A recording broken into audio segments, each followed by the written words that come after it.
पुतळा प्रकरणावरनं देवेंद्र फडणवीसांना लक्ष केलंय। फडणवीस हे विकृत मनोवृत्तीचे नेते असल्याचा आरोप राऊतांनी केलाय।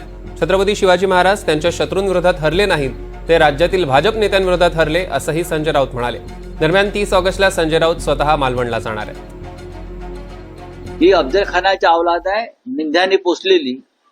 ही अशी माणसं आहेत जी या मिंध्यांच्या मंत्रिमंडळात आहेत। बरं झालं, आम्ही तर म्हणतो बरं झालं ही घाण आमच्याकडून गेली। या सडक्या विचाराची माणसं, छत्रपती शिवाजी महाराजांचा पुतळा पडलाय बरं झालं, कसं काय यांच्या तोंडातून हे शब्द निघू शकतात की पुतळा पडला हे बरं झालं, हा शुभशकुन आहे, यातून चांगलं घडेल। किती घाणेरड्या मनोवृत्तीचे लोक या देवेंद्र फडणवीसांनी निर्माण केले।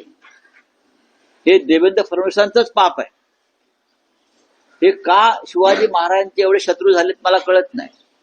हे मिंधे आणि त्यांची जी टोळी पोषण्याचं काम हे फडणवीसांनी केलं, हे नरेंद्र मोदींनी केलं, आणि या सगळ्यांनी मिळून छत्रपती शिवाजी महाराजांचा पुतळा पाडला पैसे खाण्यासाठी।